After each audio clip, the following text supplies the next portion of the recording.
सफलता के हो? What is the success? आखिर हामीले के कुरालाई चाहिँ वास्तवमा सफलताको नाम दिइरहेका छौं त? सफलता मेरो लागि यो हो भन्ने के हो त?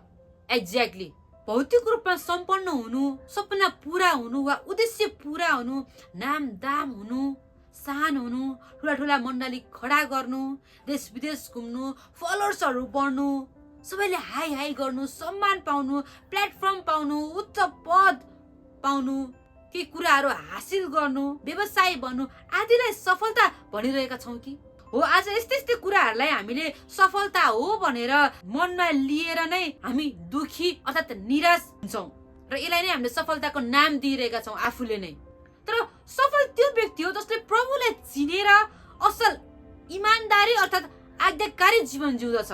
र घमण्ड पनि कसैले गर्छ भने मैले प्रभुलाई चिनेको अर्थात् पाएको छु भन्ने कुरामा नै गर्नु पर्दछ। होला संसारमा पाउने सफलताले हामीलाई एकछिन भए पनि खुसी देला, तर अनन्तसम्मको लागि भने दिँदैन। अनन्तसम्मको लागि पाउने सफलता भनेको चाहिँ मात्र प्रभुबाट नै हामीले पाउँदछौँ र प्रभुले नै हामीलाई दिनुहुन्छ। जीवनमा सफल हुन, सफलता हासिल गर्न कसलाई मन पर्दैन र? सबैलाई मन पर्छ। सक्सेस हौं, सक्सेस हात पारौं, अगाडि बढौं भनेर सबैलाई नै लाग्छ, सबैलाई मन पर्छ पनि। हामीले जीवनमा जति कुराहरू प्राप्त गर्छौं त्यो सबै प्रभुमा रहेर नै हामीले गरेका छौं भने त्यो एकदमै राम्रो कुरा हो, खुसीको कुरा हो र प्रभुको महिमा पनि हुन्छ। असफलताले पनि ठूलो पाठ सिकाउँछ भन्ने कुरालाई हामीले कहिले पनि बिर्सनु हुँदैन, भुल्नु हुँदैन।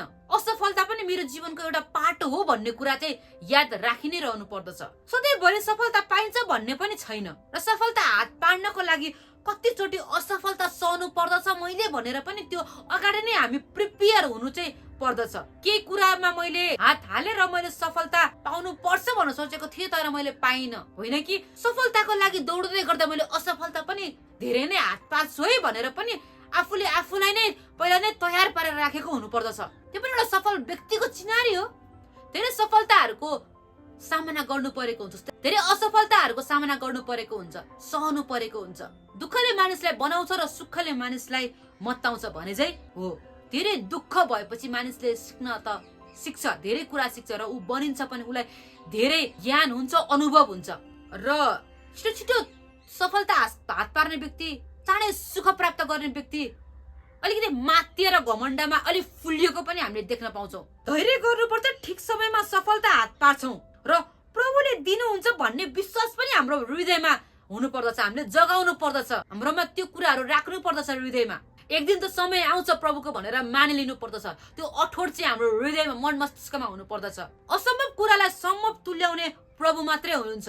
आज हामीले त केही पनि गर्न सक्दैनौँ, प्रार्थना सहित प्रभुको घुट्टामा हामी जान सक्छौँ। सफलता भनेको यो एउटा कुरा नै हो मेरो लागि भनेर चाहिँ कहिले पनि ठान्नु हुँदैन। त्यसबाट हामीले निराशा प्राप्त गर्न सक्छौँ। सफलता त्यो हो कि म प्रभुमा छु र प्रभुमा मैले गरेको छु, त्यहाँनिर असफलता भइदा पनि म परमेश्वरमा छु, त्यो नै सफलता हो। त्यो नै एउटा सफल व्यक्तिको चिनारी हो, पहिचान हो। सफल हुने बित्तिकै प्रभुको कुरा गर्ने, असफल हुने बित्तिकै दुखी हुने, प्रभुलाई नै प्रश्न गर्ने, प्रभुसँग नै झगडा गर्ने, त्यो असल व्यक्तिको चिनारी होइन। त्यो असल विश्वासी हुन सक्दैन, त्यो परमेश्वरको चेला हुन सक्दैन। योसियाको 8ले भन्दछ, व्यवस्थाको यो पुस्तक तेरो ओठबाट नहटोस्, तर त्यसमाथि तैले दिनरात ध्यान गर्नु अनि त्यसमा लेखेका सबै कुरा होशियार साथ पालन गर्नु र तेरा सबै मार्गहरूमा तैले उन्नति गर्नेछस् र सफलता पाउनेछस्। उसको वचनमा चाहिँ हामीले ध्यान लगाउनु पर्यो, त्यसपछि हामीले सफलता पाउँछौँ, उन्नति पाउँछौँ, सबै कुराहरू पाउँदछौँ।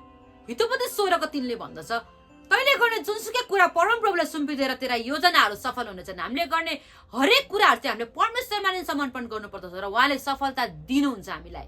आज हामीले कुनै काम गर्ने बेलामा आफ्नै मन लाग्दी त्यो नगर्नु पर्ने समय पनि हामीले गरिरहेका हुन्छौँ अनि त्यसबाट हामीले असफलता पाइरहेका हुन्छौँ अनि प्रभुलाई नै दोष दिइरहेका हुन्छौँ। तर परमेश्वरको त्यो समयलाई चाहिँ हामीले हेरेर काम गर्नुपर्ने हुन्छ, अगाडि बढ्नुपर्ने हुन्छ। भजन सङ्ग्रह 1:1-3ले भन्दछ, धन्य हो त्यो मानिस जो दुष्टहरूको सल्लाहमा हिँड्दैन, जो पापीहरूको मार्गमा खडा हुँदैन अनि गिल्ला गर्नेहरूको सङ्गतमा बस्दैन, तर परमप्रभुको व्यवस्थामा नै त्यो खुसी रहन्छ र त्यसले दिनरात उहाँकै व्यवस्थामा मनन गर्छ। त्यो खोलाको किनारमा रोपेको बोट जस्तै हुन्छ जसले आफ्नो ऋतुमा फल दिन्छ अनि उसको पात कहिल्यै ओइलाउँदैन। त्यसले जे पनि गर्छ त्यसमा त्यो सफल हुन्छ। हामी चाहिँ दुष्टहरूको सल्लाहमा चाहिँ हामी हिँड्नु हुँदैन। अरूले के भन्छ जसले डिस्करेज ल्याउने कुराहरू गर्दछ, जसले अगाडि बढ्न नदिने कुराहरू गर्दछ, त्यस्ता व्यक्तिहरूको बिचमा हामी बस्नु हुँदैन। हामीले गिलाको पात्र हामी बन्ने, अरूलाई बनाउने त्यस्तो हामीले गर्नु हुँदैन। तर हामीले परमेश्वरको वचनमा रहेर हामी अगाडि बढ्छ भने परमेश्वरले चाहिँ हामीलाई एउटा फल दिने हाम्रो एउटा बोटलाई चाहिँ अगाडि बढाउने, बोटमा फल दिने काम चाहिँ उहाँले गर्नुहुन्छ। मत्तीसको 33 भन्दछ, तर पहिले उहाँको राज्य र उहाँका धार्मिकताको खोजी गर र यी सबै थोक तिमीहरूका निम्ति थपिनेछन्। हामीले चाहिँ परमेश्वरको राज्य र धार्मिकताको कुरा चाहिँ सुरुमा सर्वप्रथम पहिले चाहिँ उहाँ खोज्नु पर्दछ। त्यसपछि बाँकी रहेका जति पनि कुराहरू छ सबै कुराहरू परमेश्वरले चाहिँ हामीलाई दिनुहुन्छ भन्ने विश्वास बोकेर चाहिँ हामी अगाडि बढ्नु पर्दछ। परमेश्वरले भनेको हरेक आज्ञाहरूले हामीले पालन गर्दै जान्छौँ, वचनमा जिउँदै जान्छौँ भने हामीले सफलता हासिल गर्न सक्छौँ।